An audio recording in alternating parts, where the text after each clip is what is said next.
再次同普拉博奥总统见面。你在今年3月当选总统后，第一时间首访中国。正式就职后不久，又首先对中国进行国事访问，实现了我们的北京之约，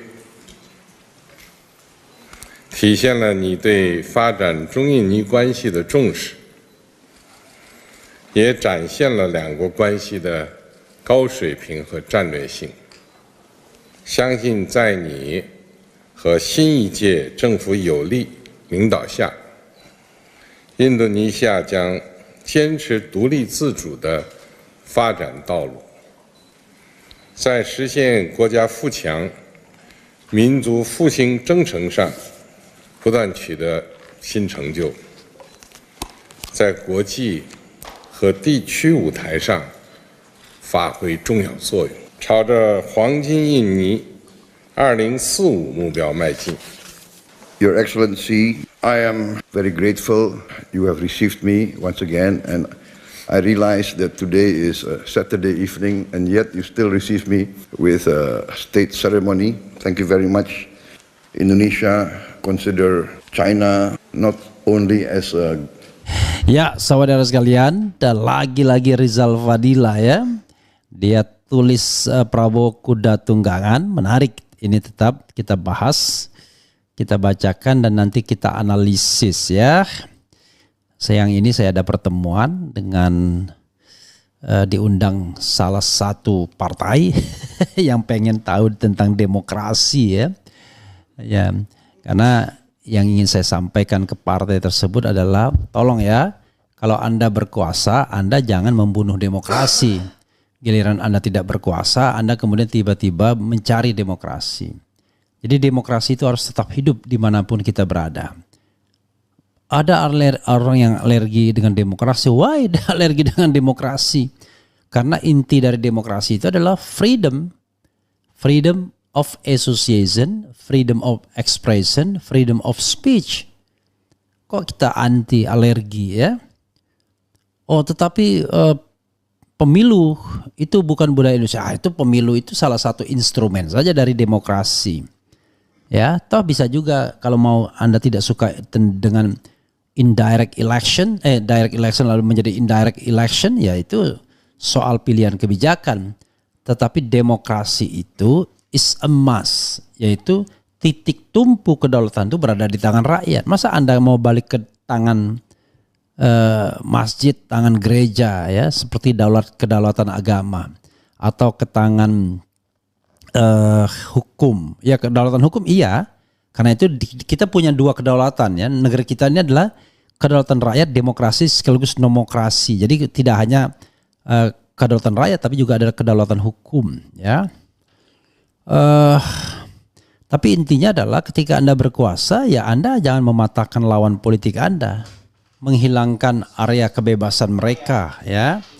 Jadi Anda harus benar-benar genuine dalam hal memerintah.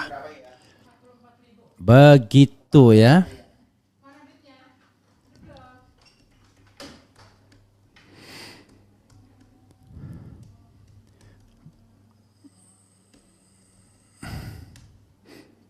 Oke. Coba kita lihat apa yang dituliskan oleh M. Rizal Fadila ya.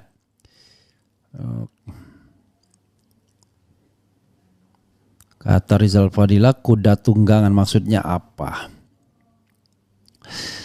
Oke. Prabowo kuda tunggangan tanda tanya oleh M. Rizal Fadila, pemerhati politik dan kebangsaan. Hobi Prabowo adalah memelihara dan menunggang kuda. Di Hambalang sekurangnya ada 18 ekor kuda peliharaannya. Sedang di Sentul lebih banyak lagi, konon ada 50 ekor. Saat masa kampanye ia berkuda bersama Gibran putra Jokowi. Satu dari 3 kuda pertamanya adalah Prinsip asal Portugal, Principe mungkin bacanya ya, yang diberitakan di media berharga 3 miliar ya. Rupanya orang tidak terlalu berpikir bahwa sesungguhnya Prabowo mahal hidupnya ya. Mahal dan tapi pemujanya mengatakan sudah selesai dengan hidupnya. Oke. Kemudian sebelum bergabung dalam kabinet Jokowi, Prabowo adalah penunggang kuda yang hebat dengan dukungan penonton signifikan untuk memenangkan perlombaan Pilpres 2019. Sayang dalam pertarungan itu ia dikalahkan meski berbau tidak fair. Jokowi sebagai presiden memiliki segala sarana untuk menang termasuk dengan cara curang ya. Kemudian pada Pilpres 2024 bantuan Jokowi sebagai presiden sangat besar. Ia mampu memanfaatkan bansos, mengutak-atik Sirekap serta mengerahkan aparat termasuk kepala desa. Prabowo bersama pasangan Gibran menang kontroversial. Prabowo yang dulu kalah akibat curang kini menang dengan cara curang. Jasa besar main kayu Jokowi pengusaha kayu. Prabowo penunggang kuda di awal-awal pemerintahannya justru terindikasi menjadi kuda yang ditunggangi. Penunggang jagoannya masih Jokowi. Penyusunan kabinet adalah bukti bahwa 16 menteri merupakan titipan Jokowi yang berfungsi sebagai tali kekang pengendali. 18 kalau tidak salah ya. Melindungi Gibran dari gangguan Prabowo, bahkan Gibran harus terus digendong Prabowo hingga dewasa dan siap bertarung pada Pilpres 2029. Dukungan terbuka Prabowo atas pasangan Cagup Jateng Lutfi Yassin telah menghebohkan. Presiden cawe-cawe tanpa rasa salah atau malu. Ternyata Lutfi Yassin juga adalah pasangan dukungan Jokowi. Prabowo bukan hanya terjebak tetapi harus nurut kepada kemauan Jokowi. Murid dipaksa taat kepada suhu Jo. Prabowo telah mencoreng wajahnya sendiri. Penunggang kuda Prabowo lain adalah konglomerat khususnya naga-naga. Pengusaha ini menjadi kekuatan oligarki yang telah menyingkirkan kedaulatan rakyat. PIK 1, PIK 2 dan BSD menjadi proyek titipan untuk dilanjutkan fasilitasnya oleh Prabowo. Saat memenuhi undangan Xi Jinping, hari-hari ini beberapa naga penunggang kuda itu ikut serta. Xi Jinping Cina sukses menjadikan Prabowo kuda tunggangan penurut. Ia dipanggil sesaat sebelum dijadikan presiden lalu dipanggil lagi saat awal memulai jabatan. Disambut dengan kehormatan agar semakin yakin dan merasa nyaman bersama. Garuda diikat agar tidak dapat terbang. Prabowo harus kembali menjadi penunggang kuda, bukan kuda tunggangan. Itu jika ingin mengakhiri jabatan dengan kenangan baik. Sebaliknya nama Prabowo bukan saja sama busuk dengan Jokowi tapi bisa lebih. Jika hingga akhir jabatan entah 5 tahun atau kurang hanya menjadi kuda tunggangan. Lebih parah lagi jika kuda itu ditunggangi justru untuk bertempur melawan rakyatnya sendiri. Kuda mudah dikuasai. Kuda adalah hewan ternak yang selalu memiliki hierarki dominasi. Jika dilakukan dengan benar, dominasi manusia dapat dengan mudah terbentuk selama pelatihan tanpa menyebabkan kuda menjadi sangat takut. Jadi Carrie William PhD, spesialis penyuluhan dan manajemen berkuda. Jadi sesungguhnya penunggang kuda yang berbahaya dan jahat bagi Prabowo adalah Jokowi, naga dan China. Lalu Gibran, ia hanya anak kecil yang didudukkan di atas kuda untuk diajak jalan-jalan berkeliling dengan tali yang dituntun Jokowi. Sedihnya kuda itu hanya bisa meringkik, kadang-kadang dengan suara keras. Allahu Akbar ya.